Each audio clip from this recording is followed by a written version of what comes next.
Welcome to the second episode of the Transformers podcast, the Transformers Talk podcast. And in fact, I'm still getting kind of used to it. I'm trying it at my desk this time. As you can see, this is a different background, and mic sounds different, and video quality is different. I'm not going to be doing the background or the visual thing, so I apologize for that. So it's just going to be me talking about stuff. So I hope that's okay. Okay, how about this? You can look at Ultra Magnus. Just kidding. But yeah. So if you haven't heard already,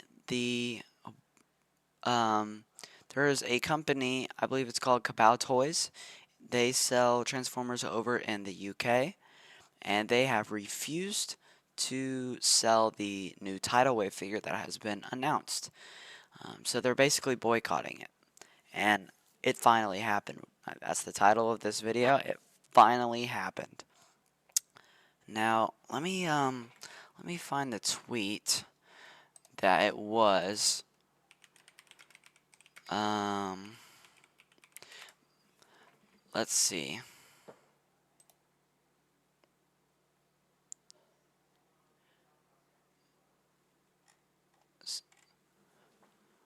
Okay, so this is what they said. Transformers Legacy Titan Tidal Wave is due to go live on pre-order tonight, and here's why you should vote with your wallets and not pre-order it. Over the last 3 years, Hasbro have done everything they can to steer people to their direct sales channel. Hold on, ad. To their direct sales channel and away from established independent retailers. In trying to do this, they have managed to flood the market with products that people either don't want or just don't want in the quantity they think they do. Ignoring all advice and feedback from fans and stores alike, Transformers Titan class figures have increased slowly in price, with Tidal Wave coming in at a suggested retail price of €219.99. That's not, it's still 200 for us, but that's still a lot of money for one Titan because the Arc was 179, and that was a lot back then, especially for the Arc. I'm looking at it right now, and it's up there. You see it? It's right there. There. Um, and then they continue by saying, Um, Hasbro wants you to pre-order them in abundance because we are quote unquote fans, and their eyes fairly gullible because the last few releases, Black Zarak, Cybertron Metroplex, the Nemesis Arc, and the Guardian, which is the Omega Supreme thing, but it's blue. I actually kind of want it, but I'm waiting for it to go on sale. Speaking of sale, have all appeared at half price or less in under 6 months of their initial release, with Black Zerg being as low as €69.99, which is like very cheap. I got my Black Zerg for 100, which is very cheap. Um, Vote with your wallets. Don't give Hasbro the satisfaction of continually preying on your support for an intellectual property you love. We won't be pre-selling Tidal Wave. If it's available on clearance, which is highly likely, then we will carry it and bring it to you guys at a reasonable price while saving you the pain of finding it on Pulse for the next to nothing in a few months. Hasbro thought we were going to be able to pre-sell 200 units of Tidal Wave to you guys, even though we communicated the last two releases were horrendously overpriced with little to no interest outside of completionist collectors. It is fair for Hasbro to want your money. What isn't fair is the continual abuse of our fans' goodwill. Enough is enough. Holy crap. Holy crap, guys. That is a crazy tweet. All right, X message. I don't even know. I'm calling it Twitter. It's Twitter. And I I completely agree with Kapow. The prices have gone up and up and up and up, not just for Titans, but for everything. The only thing that has stayed around the same, it's kind of fluctuated, is the core class figures. Now Galvatron, or the new wave, has, excuse me, gone back down to $9.99, which is awesome. Can we see that trend with other figures? Hopefully. I'm not a economic expert, but I can say that we are experiencing shrinkflation. Now, with figures like Ultra Magnus, I am completely willing to pay $90 for a commander because he's worth it.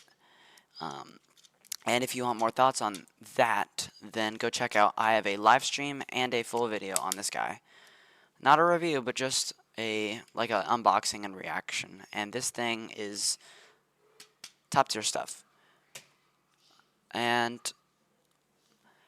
I just think that $220 or euros, whatever, is so much money for a Titan class, especially Tidal Wave, which I know he does a lot.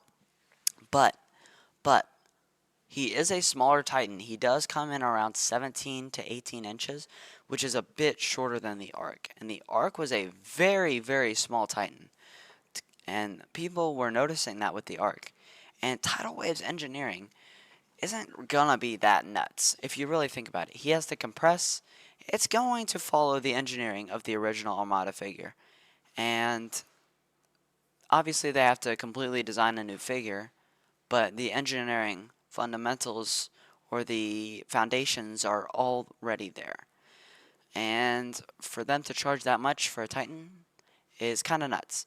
And that kind of follows with the other things, is we're paying more and more for less and less. Now, again, Ultra Magnus has been a sign of hope, and apparently the Nemesis is good. I haven't opened it yet. And we have gotten some good quality figures like Tarn, Gamer Optimus, and I'm looking back at my shelf. G-Axis is good. Nova Prime was good. Gamer Megs was good. Menasor was, Menasor was fine. You know, Cybertron Metroplex was fine, but it went on sale, which means people didn't want it. It barely transformed into anything. Really, the only two modes were its regular mode and its worker mode. And the things that we have wanted have barely been in stock. Let's think of some examples. 102 Optimus. Everybody wants that figure. Can't find it. Legacy Cosmos. Everybody wants that figure. Can't find it. Magnus. Nobody can find it. Primal. Optimus Primal has gone up a ton. The Rise of the Beast figures. Now there are knockoffs of those, so I'm going to leave those as exceptions. As far as Cheetor, Scourge, and Battle Trap, I know have all been pretty hard to find. And the Dinobots. Grimlock, Slag, I'm calling him Slag, I don't care, that's his name.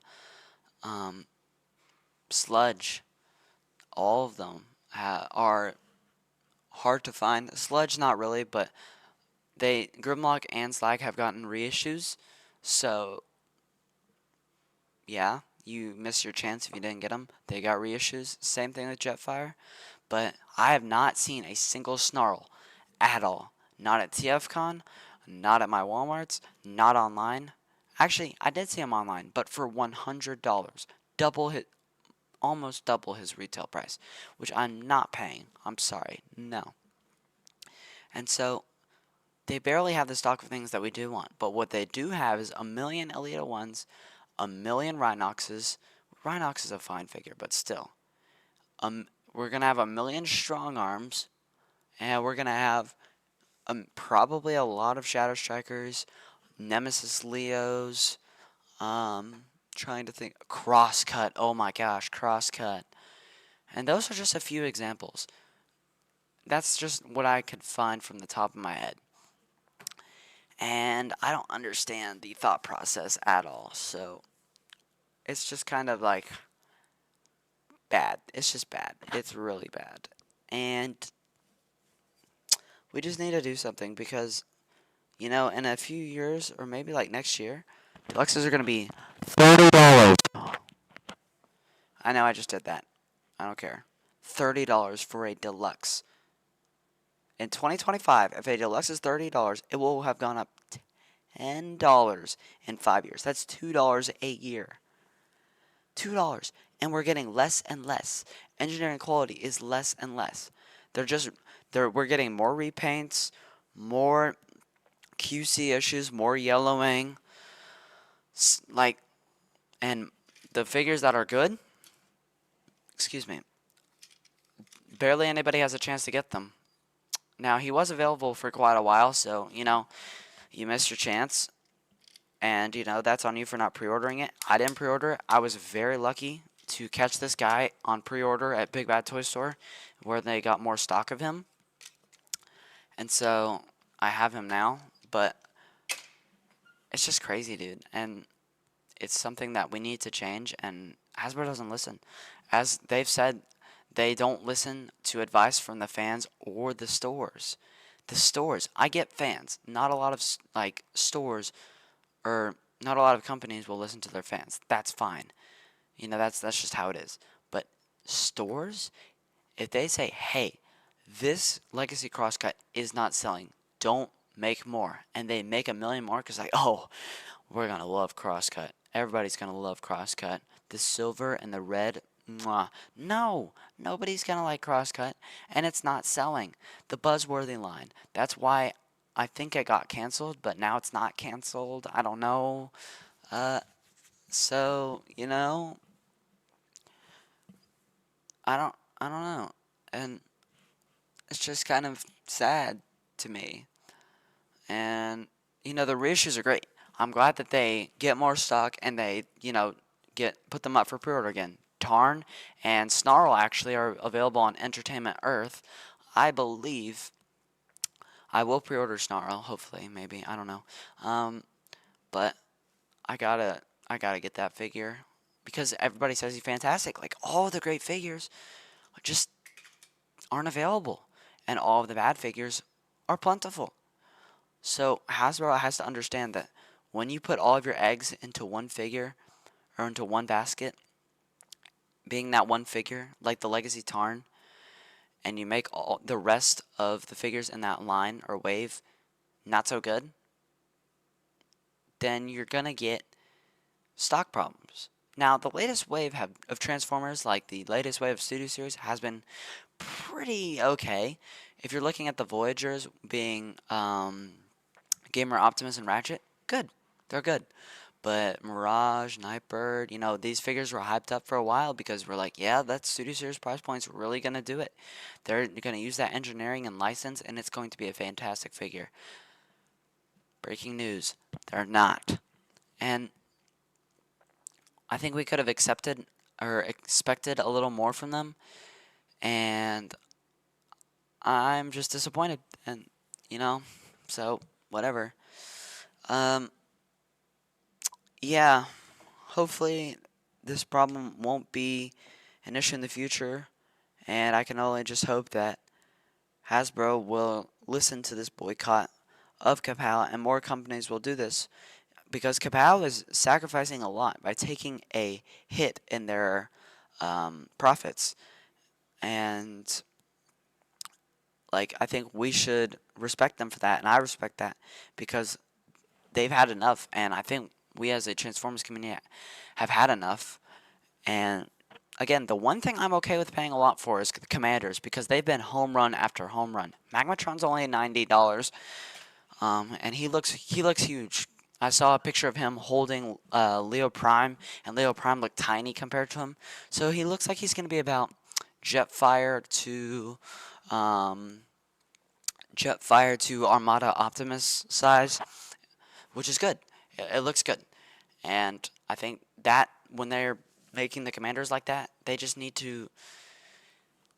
I don't know. I don't even know. It's just a lot to think about. And it's an issue that's been going on for so long that it's just kind of old news at this point. So, you know, I like Tidal Wave. I think Tidal Wave looks fantastic. I also believe I was the first one to leak the Armada Galvatron. So I will take that. I think I did it first. It took me a little while to get the short up. My internet wasn't working for a while. I was like so mad. I was like, oh my gosh, if somebody finds this before me, because I think I was the first person to see that. I genuinely do. Because everybody looked at the picture like, oh, that's Megatron. Skip. Nope, that was Galvatron. And they didn't say a word. And that figure looks good, but I'm just going to get the original figure. The original Armada Galvatron, because I want one modern and one OG just so I can experience the gimmicks and stuff. And yeah, if that other one goes on sale, then I'll get it, but not really something I'm looking forward to. But yeah, I think that's about it for me rambling. So hope you guys enjoyed, and I will see you guys in the next one. Bye.